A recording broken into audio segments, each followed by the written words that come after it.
अगर मैं कहूं कि एक रात तेनालीराम को महल की दीवारों पर ऐसे चिन्ह दिखाई दिए जिन्हें सिर्फ वही देख सकता था, और वो चिन्ह दरअसल आगामी विनाश की चेतावनी थे, तो क्या आप मानेंगे? आज की कहानी उसी रहस्यमयी रात से शुरू होती है। विजयनगर साम्राज्य में सब कुछ शांत था। राजा कृष्णदेव राय अपने महल में घूम रहे थे जब एक नई समस्या सामने आई। राजमहल के बाहर की दीवार पर रातों रात एक रहस्यमयी प्रतीक उभर आया था। ऐसा प्रतीक जो किसी ने पहले कभी नहीं देखा था। राजा ने सैनिकों को बुलाकर पूछा, यह चिन्ह किसने बनाया? सैनिकों ने कहा, महाराज, हमने किसी को नहीं देखा, लेकिन हर रात यह चिन्ह बदल जाता है। राजा चिंतित हुए। उन्होंने तेनालीराम को तुरंत बुलाया।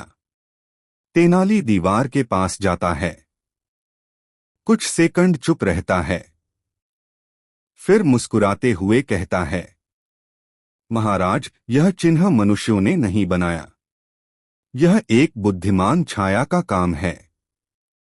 सब दंग रह गए। सैनिक डरते हुए बोले, छाया भी बुद्धिमान हो सकती है क्या? तेनाली, अगर कोई उसे ऐसा बनने पर मजबूर कर दे तो हाँ। राजा घबरा गए। लेकिन यह छाया चाहती क्या है? तेनाली ने दीवार को ध्यान से देखा। चिन्ह में छुपा संदेश था। सूर्य ग्रहण वाली रात राज्य पर संकट आएगा। उस रात राजा के निजी कक्ष में दरवाजा अपने आप खुल गया। सैनिकों ने देखा, कमरे की दीवार पर काले धुएं जैसी परछाई लहराई और फिर गायब हो गई। माहौल डरावना हो गया। तेनालीराम ने महल की तालाब पर जाकर पानी में अपना चेहरा देखा और उसे लगा कि उसके पीछे कोई खड़ा है, लेकिन मुड़ने पर वहां कोई नहीं था। अगले दिन राज्य में एक बूढ़ा अंधा ज्योतिषी आया। उसका नाम था काव्यनाथ। वह राजा से बोला, महाराज, जो चिन्ह देख रहे हैं वो सिर्फ दो लोगों को नजर आते हैं, एक जिसे शाप मिला हो और दूसरा जो शाप को तोड़ सके। सभी की नजरें तेनाली पर टिक गईं। तेनाली बोला, यदि यह शाप है तो इसे किसने दिया?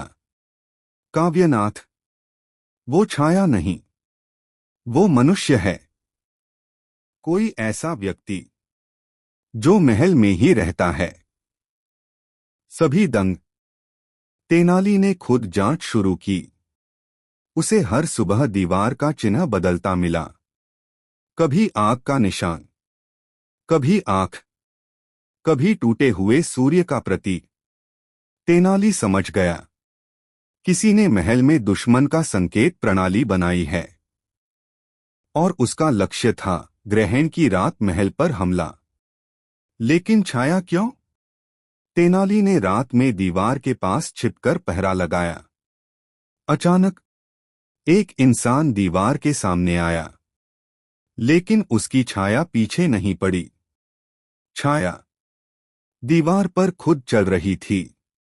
तेनाली ने तलवार निकालते हुए कहा, अब खेल खत्म।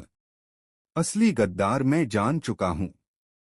दीवार पर चमकती छाया असल में राजा के मुख्य दरबारी राघव भट्ट की थी। उसने काले जादू का प्रयोग कर अपनी छाया को जीवित कर दिया था। राघव ने तेनाली का नाम लेकर कहा, तू ही एकमात्र बाधा था तेनाली, इसलिए यह छाया तुझे डराने भेजी। तेनाली मुस्कुराया।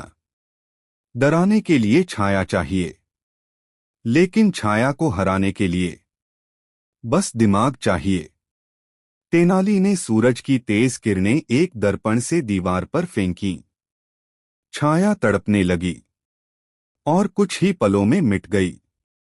राघव पकड़ा गया। कहानी की सीख, जो दूसरों पर छाया बनकर राज करना चाहता है वह खुद अंधकार में खो जाता है। Please like, share and subscribe our YouTube channel.